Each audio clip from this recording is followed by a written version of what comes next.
Come on now. Like, y'all, I'm not even going to sit up here and just look and be like, come on now, y'all know better. Because I should have known better. I should have known better, man. I said this was going to be garbage. May 24th, 2020, man. The proof is in the podcast episode put in, man. May 24th, 2020, the moment they dropped this news of the Don't Tell Mom the Babysitters Dead remake with a race swapped cast, I was like, okay, and because it's an all black cast, I'm supposed to get excited. Now, don't get me wrong, man. I like diversity wins every time. Black cinema wins every time. But when you're doing it for shock value's sake, and when you're doing it like the way this movie's written, I shit y'all not, man. This movie's so bad.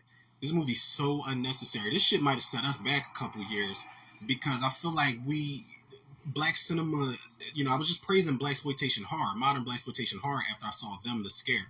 Great series if y'all haven't seen it, but I feel like we were just so on an up and up, and we still are, but with so much progression, man, this is a lot of steps backwards.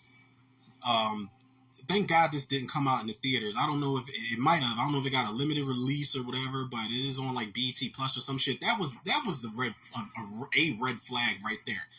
I gave up on BET a long time ago, man. When we don't have the amount of hands that we should have in our shit, then it's a problem for me, man. It just doesn't feel genuine. It just doesn't feel organic, and I gave up on BET a long time ago. So all the shit that comes on BET Plus or streaming straight to, I really don't really, I just turn a blind eye to it. But this was one of those things, man, where I'm like, I knew it was gonna be bad. Like this movie's written to. This movie's written almost like I looked at the IMDb credits and I don't think I saw his name on here, but I was like, Kenya Barris has got to be behind this because he was behind the script, I believe, of You People. You People is written so like the racial humor is so dated that like if it came out in the 90s, people would have probably been like, oh my god, like this is crazy, this is like shocking racial humor, but I like it.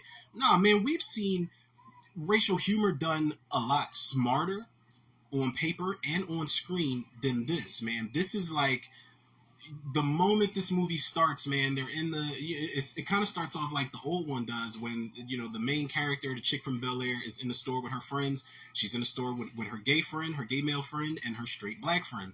And they're shopping and her mom's texting her, and then she texts some smart sassy shit to her mom, and then the gay dude's like, I know you ain't just say that to your black mama. And it's like, okay, you don't think she knows her mom's black? And then there's another moment where the main character pulls up to the house and she sees something's not right, and she's like, what in the black hell? And then the brother at some point, the fake ass, he ain't got shit on the original actor that plays Kenny, man, but this brother's a stoner skateboarder, living a lie, trying to keep up with the facade of who he wants to be and shit. And the main girl says the mom has a nervous breakdown because she's fired from her job, and then the brother's like, black people don't have nervous breakdowns, and black people don't do this, and we black and we talk like, and it's like, yo, the fuck, stop it, like we don't talk like that, we don't, man. It's like these characters are written as if they just found out they're black, and it's so fucking frustrating, and that just carries on throughout the whole fucking movie, man. And then there's the racial humor where they're like, well, this disgruntled white person is doing this, and it's like, yeah, there are racist white people in the world, but this shit is almost written to make black people try to make black people hate them. Like, I swear this reminds me, man, the way that this movie plays out and the writing in this movie is so bad. It reminds me of the movie You People, man. It was so disappointing. You People was disappointing, not this. I knew this was gonna be garbage.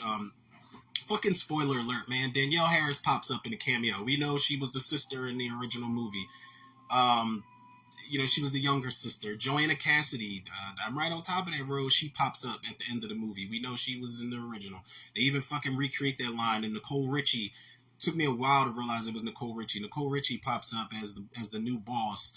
Jermaine Fowler, man, who I think is a solid actor, man, but between this and Sting, your agent has to get a little better with picking these roles for you, bro. Like, I promise you. And the girl, I don't know, I think her name might be, I don't know the girl's name, so I don't want to say the wrong name, but the girl that plays Lisa in Bel Air, the main character here, she's not a bad actress. I just don't like her in this. I really don't like her character in this. The chick that plays Mrs. Sturek, or Miss Sturek in this movie, they recreate the scene where, in the original movie, the mom pulls off and Mrs. Sturrock blows the whistle, and then they do that cool dolly zoom and they play the Twilight Zone music, and she's like, all right, you little maggots, line up. They recreate that where the mom pulls off and Mrs. Sturrock lets off a starter pistol, and she's like, I know how to handle you N-words. Like, she doesn't say the word, but she literally says you N-words, and I'm like, this movie's a 1 out of 10. There's no enjoyment here for me. The only reason I can give it a 1 is because I'm hoping that somebody will see it and somebody will like it and want to support it, and they may find their new favorite black actor in here. I'm never rooting against black cinema, man. I'm all for it. I'm all for diversity. I'm all for progression. I'm all for race swaps if it serves the story. These are race swapped characters just for shock value, just to have racial humor, bad racial humor at that, and just to do it.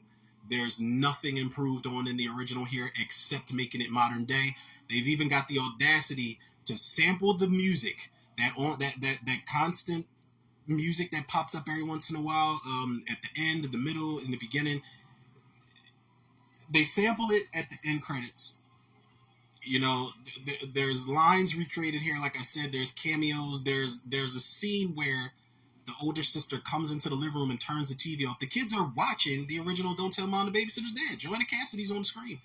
And if you don't know the original movie, you won't know what the fuck they're watching. But fans of the original know what they're watching. And it's just so disrespectful of a remake. So unnecessary. Can't give it more than a 1. This is bad. It's all bad. I don't want to talk about it.